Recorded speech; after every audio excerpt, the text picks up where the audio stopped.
Hey everyone, welcome back to a very special episode of On Purpose. This episode is brought to you by BetterHelp Online Therapy, and today I'm joined by Joe, licensed marriage and family therapist and head of clinical operations at BetterHelp. And in this new monthly series, we will be serving real listeners of the show, and you'll hear their stories, the things they struggle with, and to get to sit in on a real therapy session with the intention of letting you know that you're not alone. We're all struggling with something, even if we never show it. And our goal is to bring more awareness to taking care of your mental health and provide everyone the tools, resources, and encouragement they need to heal their past for a bright future. Now, the reason that I wanted to do this was because I saw so many family members who were still triggered by therapy. Therapy has stigma in certain cultures, certain backgrounds, certain places around the world. It's not been normalized. And I started to notice that one of the biggest reasons was because people had never sat in a therapy session. They were somewhat scared about it. They were somewhat apprehensive towards it. And we can often be like that. We can see videos of pretty much anything in the world today. Even if you've never been to a country or you've never done an activity, chances are you can find it somewhere and watch it. But it's very rare to be invited into a therapy session because they're so personal and vulnerable. And that's why I want to give a special thanks to our very special guest today, Jamie, who's been so kind enough to allow us into this space, to allow us to hear her story as an open book, as Sue, our incredible therapist, guides her through this discussion. So please give Jamie a big, warm welcome. Jamie, thank you for being here. Thank you for doing this. Sue, thank you for being here. Thank you for doing this. Thanks for having me. Really grateful to both of you for making time. It's been a long-term intention of mine to want to help people find more tools and resources, and the fact that we get to have this on the podcast where anyone and everyone who's listening or watching can get to sit in on someone else's therapy session, hopefully to find their own path, is really, really important. So Jesu, I'm going to hand over to you. We're in your trusted hands. I'm going to be, everyone who's listening or watching, I'm going to be you in this scenario. So I'm going to be observing, listening, taking mental notes, reflecting, and then sharing my reflections at the end as well. So Jesu, over to you. Thank you, Jamie, for coming here. And it leads me to often the very first question that most people will hear in the therapy room. Like, what brings you to therapy today? I have, for a very long time, struggled with an eating disorder. Probably since I was 7 or 8, I started to feel sort of the repercussions of a family member, my mom being the person. It's something that I've always struggled with. And I would say in the past 2 years, it got much worse, I think, being in the pandemic and the idea that we didn't see people. And so when the world started to slowly open up, putting on clothes got really hard, more so than, what I was wearing all day, every day. And so that's when sort of depression set in a lot deeper than it ever has been. And it's been a hard couple of years. Yeah. Hard several years, right? Yeah. You mentioned that this disordered eating began at 7 years old. That's very young. Can you tell me a little bit more about how you know that something about the way you were eating was different at such a young age? Yeah, I think it was a lot of comments that sort of came at me in terms of you shouldn't be eating this or you should be eating this. Even at 7, I think I started to notice other people's bodies and notice that I was developing before them. And I know that 7 years old is a young age to notice that, but I think I just always felt bigger in some way. And when I have this very visual memory of wearing the same outfit as one of my close friends and wearing a top that showed our stomachs and feeling as if I wasn't good enough within my body. And so it's been a struggle in multiple ways since then. Well, early on, you were already getting messaging of labeling of foods. This is good, this is bad. And if I eat a bad food, I don't know if you're getting the messaging, but I think a lot of kids start feeling if I'm eating bad food, I'm a bad person. And that can spiral into so many different things.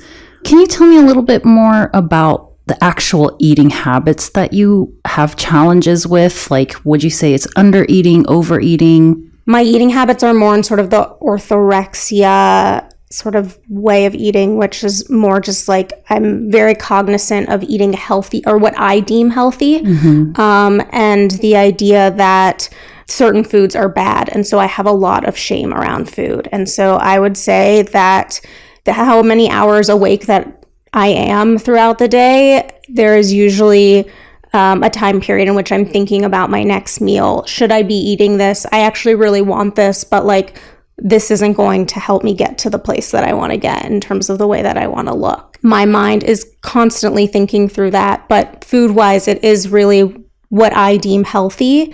I would say that like I don't overeat and I don't undereat. It's kind of gone through phases, and I think in the last couple of years, as like food has become more charged in the way of like, you know, there's always going to be a diet. There's always going to be like a different way of eating, even if they don't deem it a diet. I've definitely kind of come into that, especially my background is I'm in the beauty industry. And so, yeah, it's, you know, there's always things that I could be trying, but ultimately that's not really good for me as someone who is working through an eating disorder. Right. So right now, wanting to learn more about the picture of who you are here, do you track what you eat? Like, what kind of ways do you monitor what you consume? Currently, no, I don't. But what I do is I make a list every week of all the foods I'm going to be eating, the meals I'm going to be making. That's something I do every single week, and the workouts that I'm going to be doing, so that like I don't have to think twice about something, although that's not always the case. I've done a food diary, which has been helpful in the past, but ultimately it's really just sticking to sort of like the regimen that I've made sort of like my own Excel doc in. I'm a Virgo, so I like to make a lot of lists.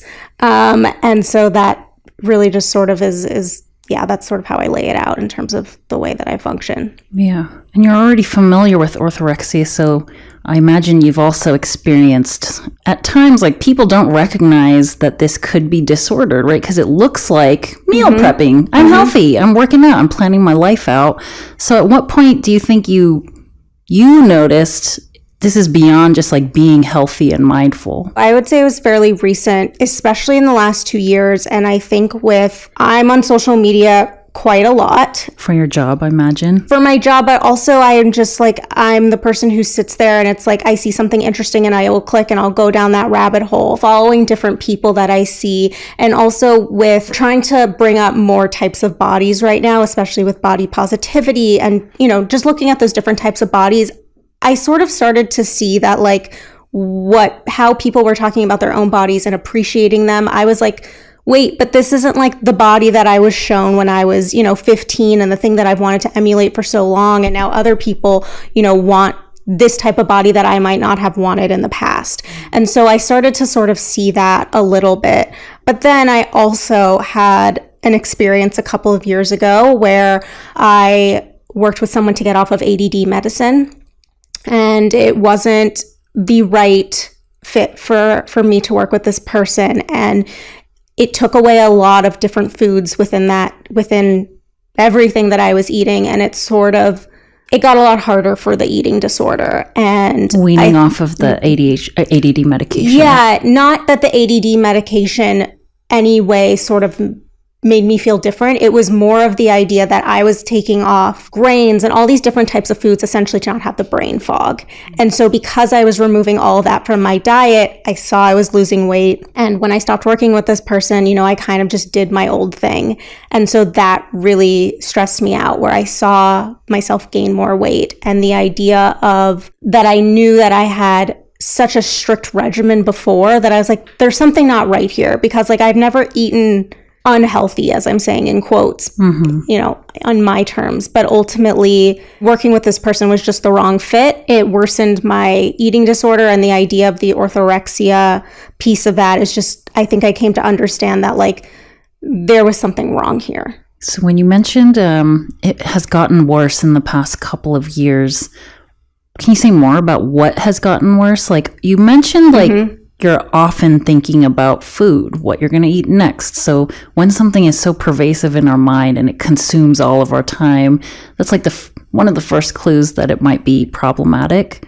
How else has this manifested in your life, like other than just your thoughts? You know, I find myself, especially in the past couple of years, sitting and moving in different ways so that I don't have to feel the different parts of my body that I don't like. Whether that's even going to bed and lying on my side and feeling as if something is touching me that I don't want to actually feel and that I want to change.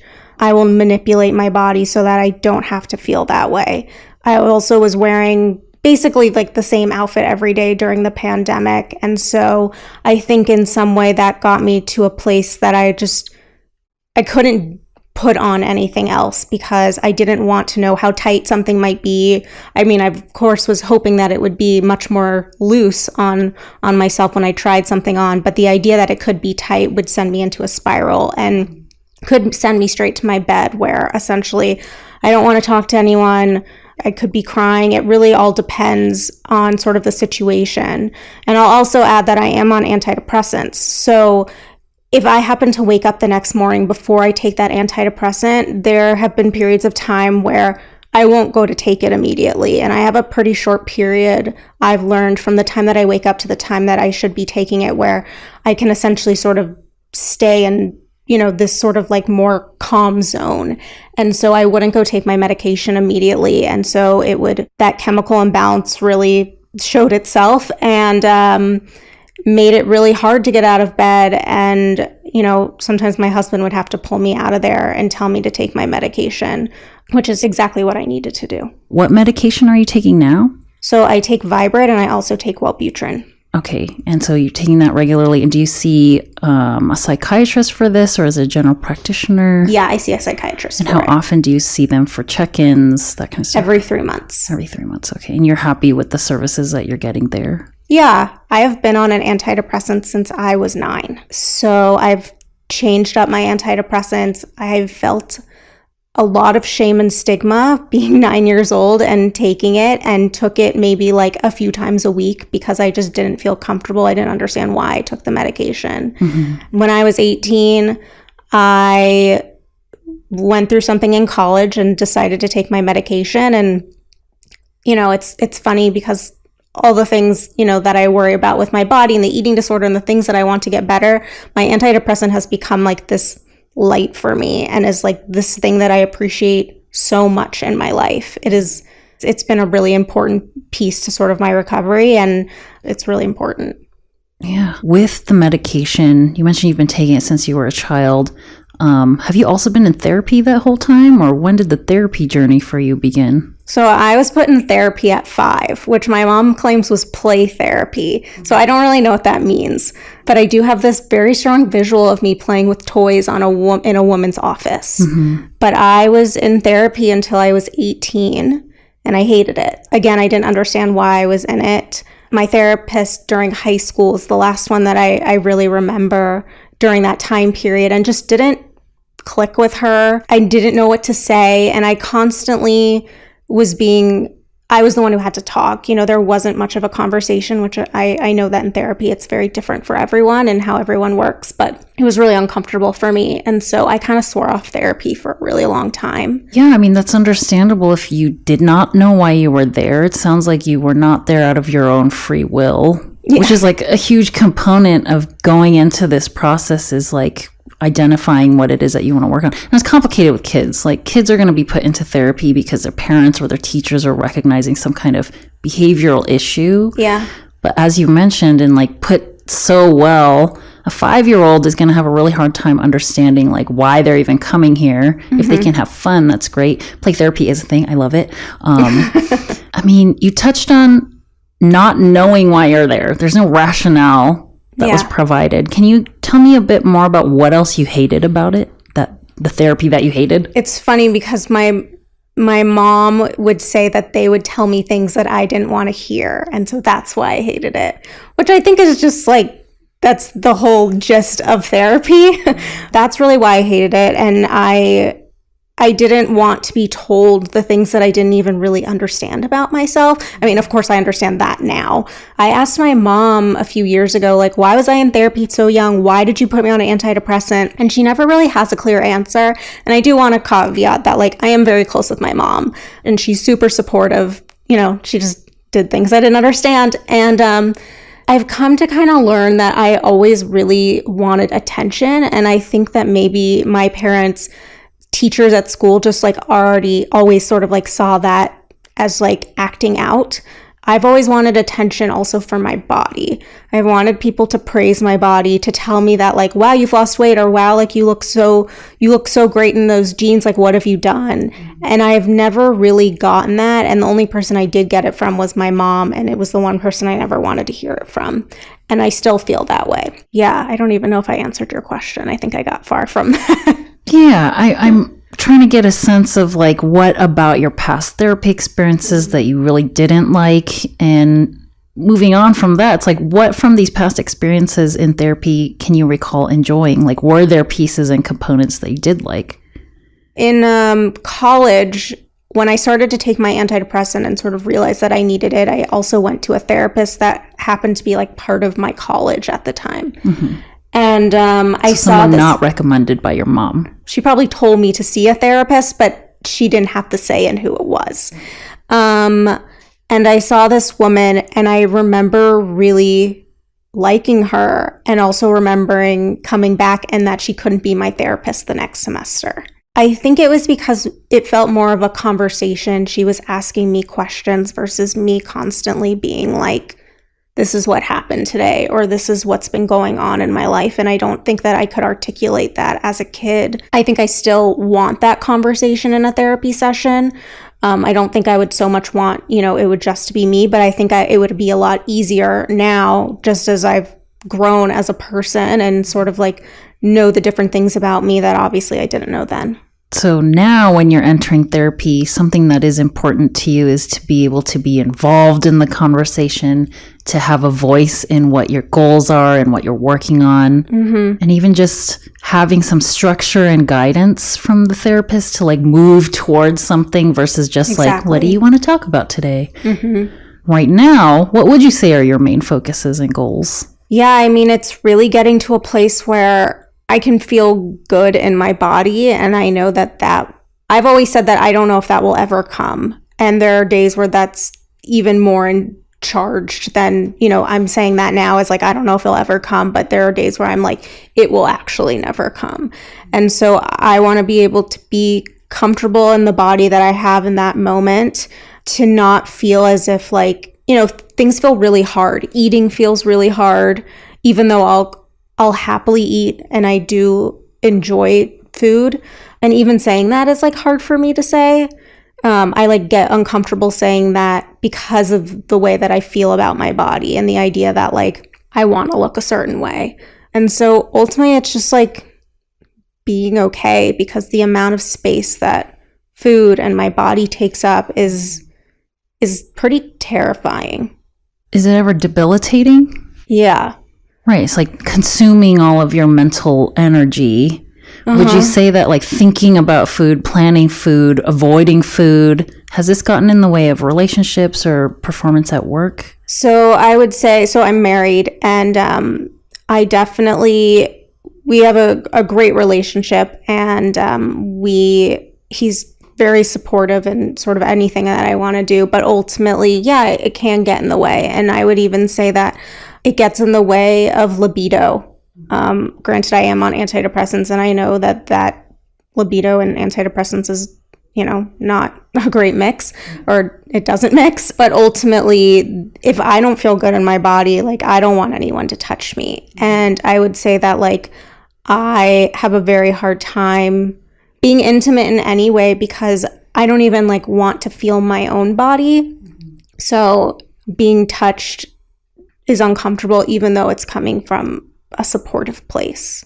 And I'm working on that. And it's really hard when you have someone who cares so much about you and loves you the way you are. But even if he says that I'm beautiful or I look great, like I can't take the compliment. I can't take it. You don't see it yourself. You don't believe it. And, we've all heard that phrase of like, I wish you could see yourself the way that I see you. And it sounds like that's the way that your loving and doting partner is. Mm-hmm. Can you tell me about the relationship between body image and self-worth?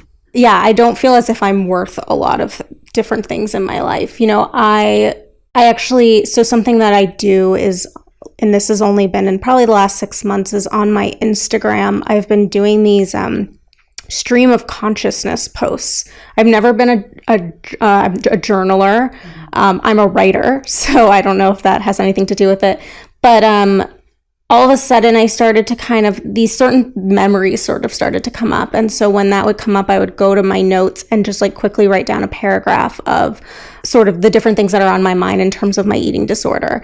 And you asking about self-worth, that's why I'm bringing this up, is that I wrote a post recently saying that if I just was thinner, I'd have more clients. If I just were thinner, so on and so forth. And so my self-worth is pretty depleted because I rely so much on my body to do a lot of the work in terms of making me feel better about what I'm doing.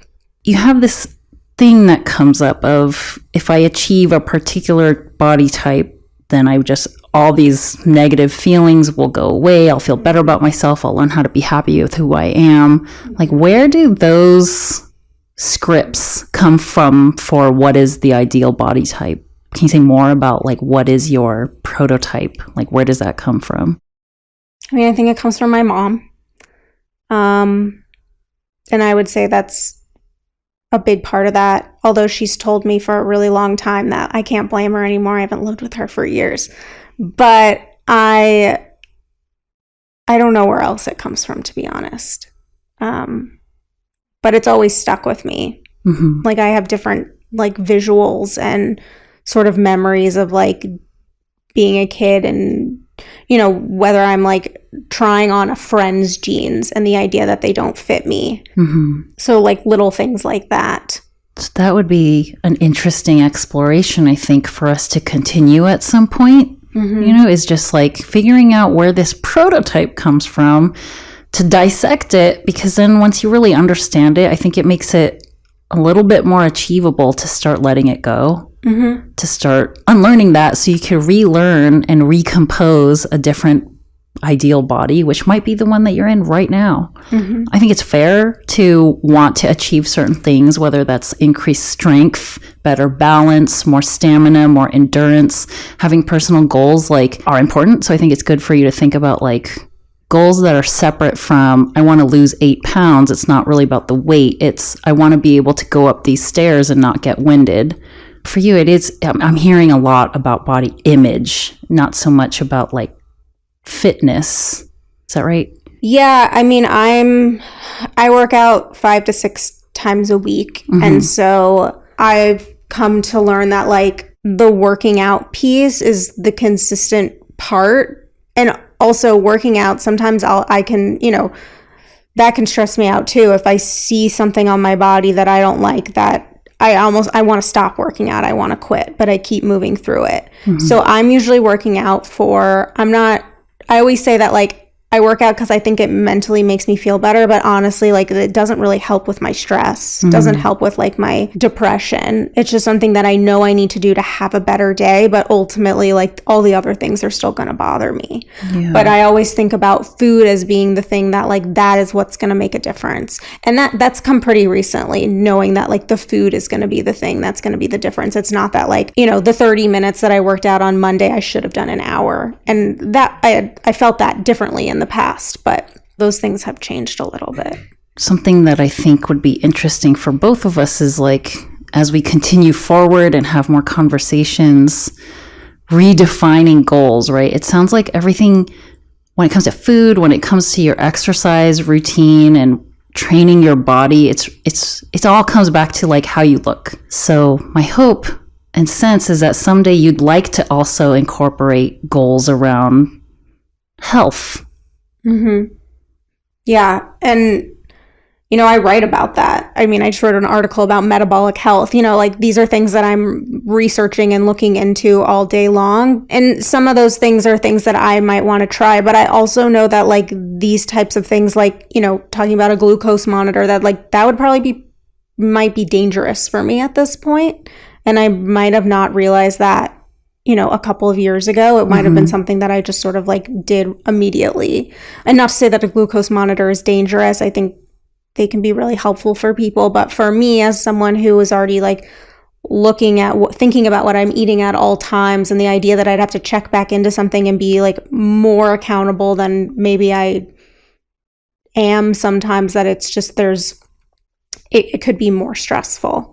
Right. You're describing not wanting to become more obsessive about this thing that's already kind of impacting in a negative way a lot of areas of your life. And I'm also, there's like a theme emerging here. There's a lot of conflicting things in your life. There's like a career that's really like in the world of body positivity, but you yourself are not feeling like that per se. Even the stuff that you're writing for work, I think people might have a different perception of the person that writes this when they're reading it, right? It's like maybe a persona almost. It's not quite who I'm seeing here.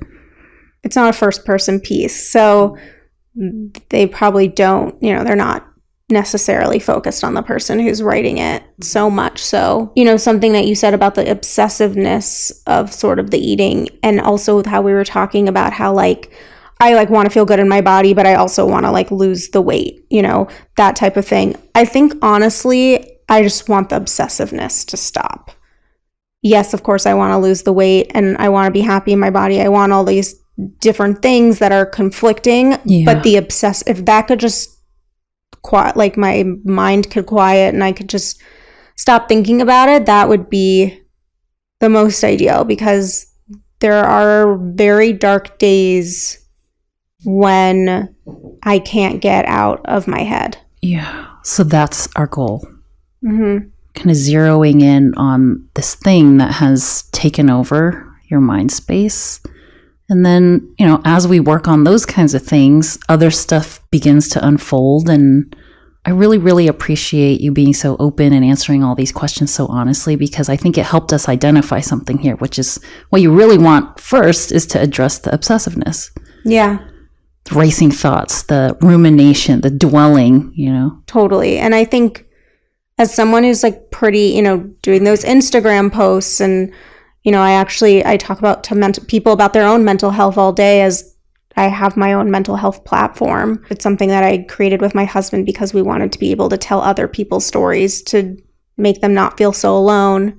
And it's funny to think that not funny, but it's, I struggle so much. And I think that the idea that I have these conversations with people has helped me to feel not so alone. But ultimately it's just I don't really know how I do all my other work, because my brain is constantly thinking about my body.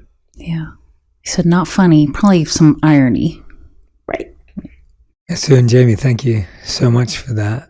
Jamie, thank you for being so honest and open and, really letting us in. I think I was, of course, listening as all of our listeners and viewers, and, hearing someone who's so open allows me to have the same reflections about the voice that's in my head. I think you articulated so many things so effectively and so wonderfully, genuinely, that allowed me to articulate certain experiences and emotions that I have about some similar things that you've raised. That's only possible because you were willing to go there. And I'm hoping that everyone who's been listening and watching, I can definitely say that I think you've helped a lot of people today, because you've just shown us the breadth of the human mind, where it can go, what it can experience. And because you've been doing that work to understand yourself, all of us who may not have the words or the voice to kind of piece them together, we're hearing that through you. I know I definitely was. So thank you for that personally. I want to help unpack a little bit of what we've done today, because you've both met for the first time today. Esu had no background on you, Jamie. Right. And you had no background as well. So this has been a real genuine interaction and conversation of real discovery. Jamie, how long have you been going to therapy for at the moment? Or as in, not since the days you didn't enjoy going, but more recently? The past 6 months. Okay. So it's been 6 months since that time from 5 to 18 that you didn't enjoy therapy to reconnect. There was a couple of like short, like 2-month period where 2-month period long sort of therapy. I would try someone new and I'm like, no, this isn't good. And then it might be like 4 years and I would do it again. So I would say in between sort of like 18 until now, there might have been like 3 different therapists that I saw for like a month or 2. And now you're in this 6-month commitment phase, it sounds like, with a bit more regularity and consistency. What has brought you to that now? And what benefits are you seeing from the last 6 months? Yeah, what brought me to it was that it was getting harder to get out of bed. I guess I don't even know if I know like quite the meaning of this term, because I don't think I had suicide ideation, but I would lay in bed and think that like, I don't think I need to be here. I'm so unhappy with how I feel and how I look. Maybe I'm just not meant to be here. And so my husband had been telling me to go see a therapist for a while. And I think maybe the last time that I thought about sort of the idea of me not being here was when I said, okay, I'll look for someone. And it wasn't, the next day I went and like found someone. It was kind of like a little bit of a lull, trying to find someone that also could specialize in eating disorders, which I had never had. I don't exactly know what my therapist was when I was in high school, but it was kind of just talking about like everything that was going on in my life. So that's what I've been focused on the last 6 months. Yeah. And would you say there've been any skills that you've developed over that 6 months, or anything you feel that you mark as progress for yourself? Sort of talking to her the person that I'm seeing in this ongoing basis has allowed me to find a couple of coping skills. It's not something that like it's so hard and set that I'm like, okay, I need to do, but a lot of breathing helps. And not even like, I'm not talking breath work. I'm just talking about like talking to myself, saying like, okay, I need to walk away from this, or I have to go finish this thing.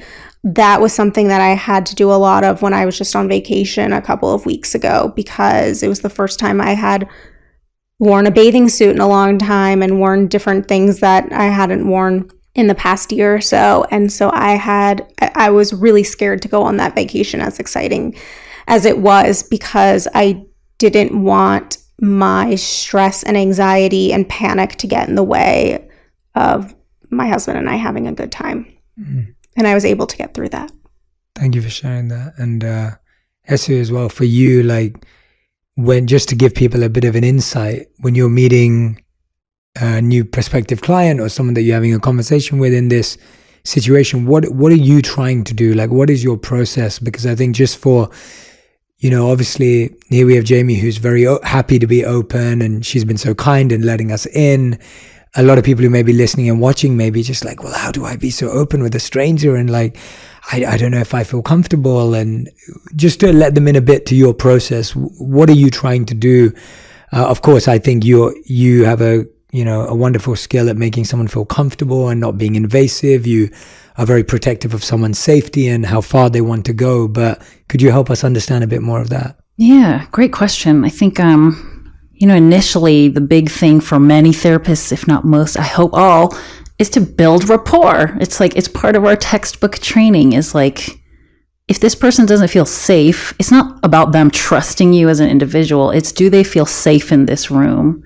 Do they feel an absence of danger from you? Like, these are big things for me. So, there are techniques, right? It's like about the loudness of your voice, like mirroring your client's body language, just kind of being really in tune with how quickly they're breathing. So a lot of nonverbal cues. So initially, it's very much about listening to understand versus listening to respond, which is what we all do in conversation, right? We're just wanting to make sure we're like keeping up or whatever it is. But for me, it's really wanting to understand start to paint a picture of who you are, not just this person sitting in front of me, but the kid that existed that grew up into who you are now, and the parents that raised this person, and all these dynamics. So of course we didn't have like a full session today, and normally in my assessment process when I'm first getting to know a client, I'm trying to get as much info about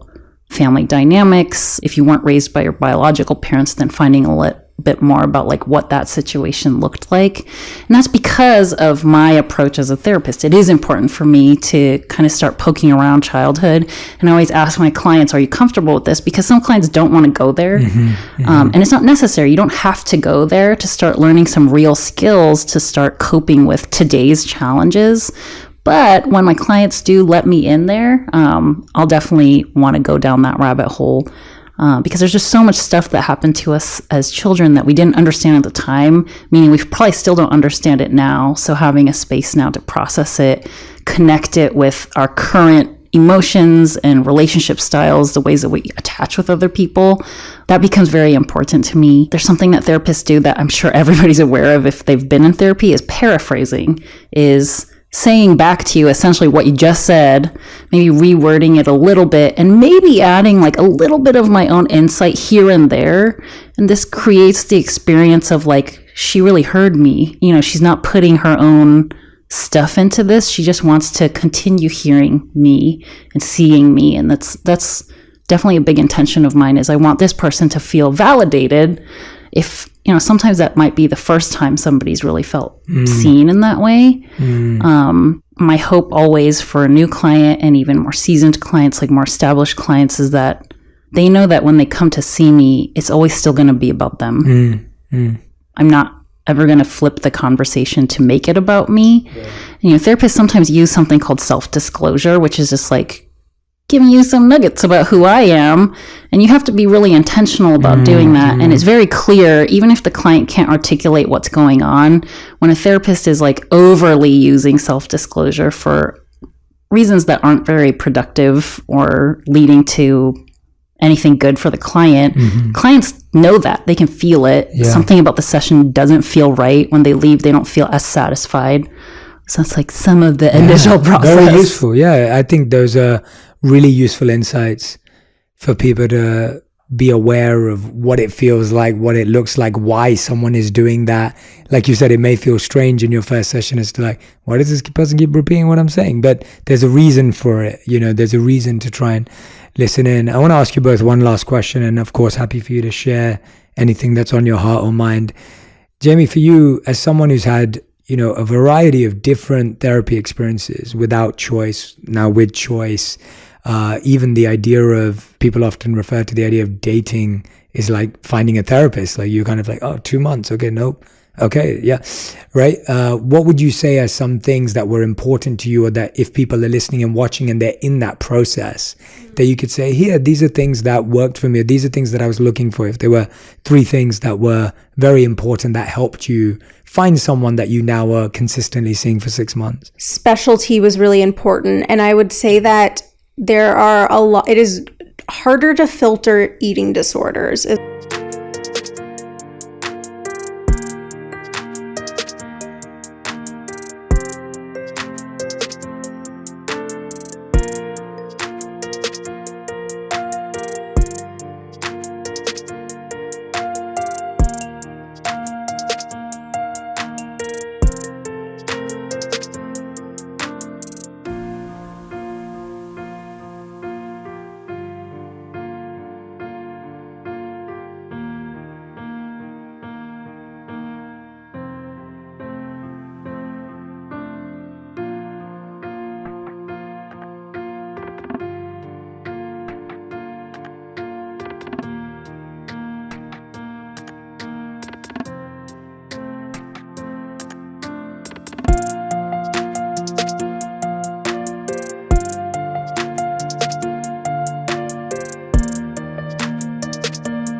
Is what I've noticed in my experience of looking for someone. So getting as specific as possible, if that's what you're needing therapy for, depending on what you're doing. But yeah, that specialty was really important to me.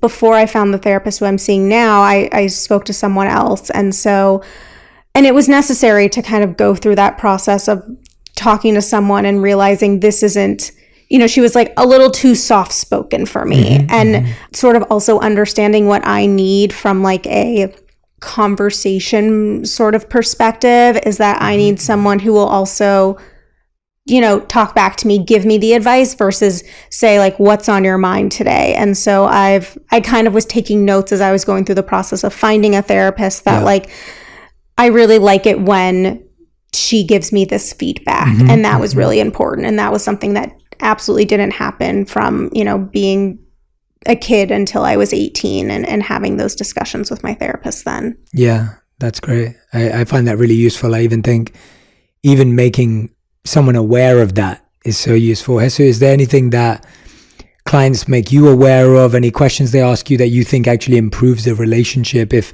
there are people today who are like, oh wow, I need to go and find a therapist, I've been really inspired by this conversation, what are some of the things you as a therapist would say, hey, please ask your therapist this question, or please let your therapist know this, that actually could speed up that opportunity to finding the right person? What a great question. And at some point I did ask you, like, were there things about your previous therapy experiences that you liked? Because I was trying to get to that. I was trying to get at, what can I take from what you've done before and keep doing the good stuff? Like, take the good stuff, keep doing that. So it is greatly appreciated, I think, by many therapists when clients come prepared with those questions. Like, initially, you should interview your therapist. Like, you're hiring them, and ultimately you can also fire them. Like, that's what happens when you decide you don't want to work with them anymore. I think finding a specialist is also extremely important. Yeah, I thought that was a great point. Yeah, because someone can be really, really good at working with clients with anxiety and workplace stress. But if they have someone coming to them with concerns around orthorexia, that's going to be very challenging for the therapist because they're not well educated or trained. Yeah. Somebody that specializes means they're going to additional trainings. They may have gotten certified in something. They've, began supervision or consultation with like somebody that's also master in this kind of world, which just means they've worked in it so long that they identify, recognize patterns of behavior in a particular group of people.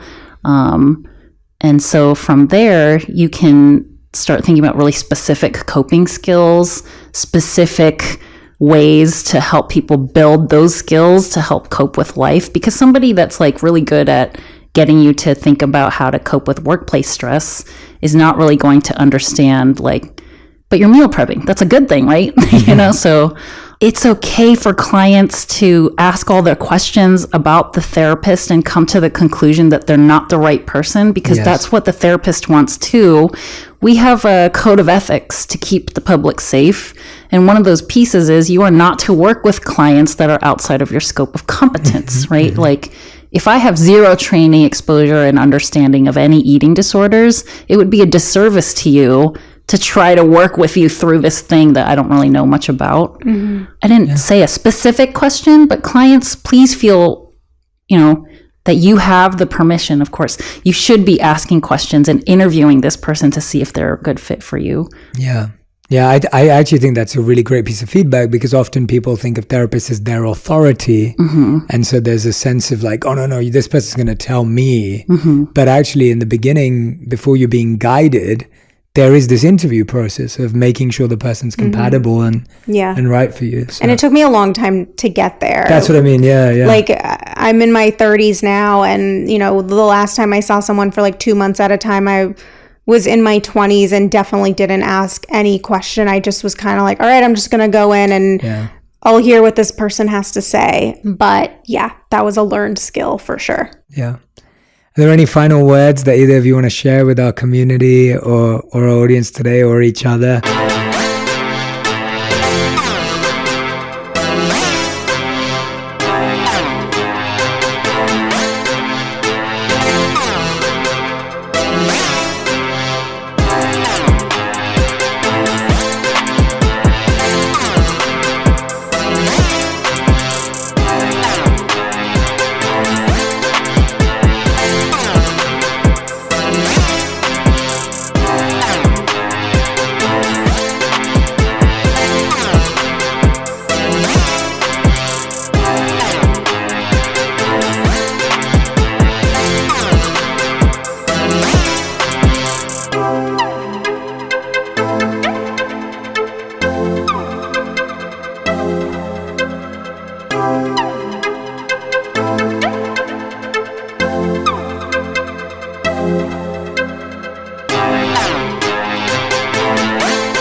because I'm feeling extremely grateful for this opportunity. Jamie, you've let us in, and I'm hoping that this conversation has been useful to you in moving you forward toward your goals.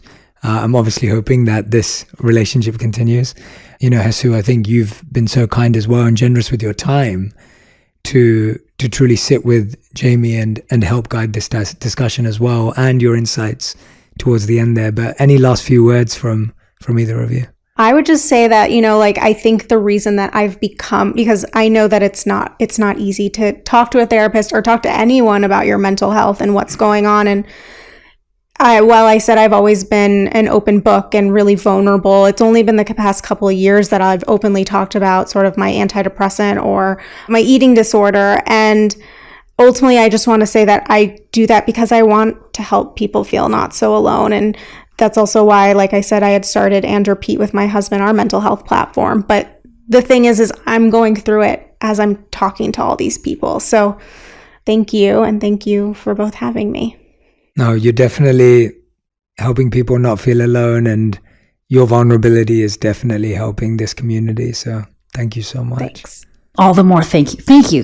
Because, therapists for years, decades, have been wondering how to solve this problem of how do we get more people to understand that this is something that anybody can benefit from. And it's really like this boom in the past 5 years or so, where it's becoming a bit more normalized to talk about mental health. Sure. And that conversation is only going to keep propelling in that direction because of people like you, because of people that are willing to speak on these things and be so open and vulnerable. So I am very grateful to you. You can have a whole, thousands of therapists saying, go to therapy, but it's not as powerful as a real live person who's not a therapist talking about the benefits that they've had. So I really appreciate you and your time too. Thanks. Yeah, I want to thank everyone who's been listening and watching wherever you are in the world. And I'm hoping that this conversation, this live therapy session that you got to watch has encouraged you, maybe taken away some of those barriers, taken away some of those boundaries that you've created towards therapy and made them easier for you to cross. Or maybe sharing this with a friend or family member who may have barriers or boundaries of their own, and they can see how each and every one of us can share our space, our time, our energy, and learn a bit more about ourselves. And even if that's all we achieve from that time, how powerful it can be in this journey of life. And so I want to remind everyone to keep coming back for these episodes where we will be diving into a live therapy session so that you can get that insight. And these episodes are brought to you by BetterHelp, that are helping millions of people by making professional therapy more affordable and accessible than ever. So to see my top reasons why you should try online therapy, visit betterhelp.com/J's top 3. That's betterhelp.com/JAYS TOP 3. And when you do that, we're giving away 10% off your first month of online therapy when you sign up. So I encourage you all to do that, or encourage you to recommend it to a friend. And remember, you deserve to invest in yourself, and BetterHelp is a great way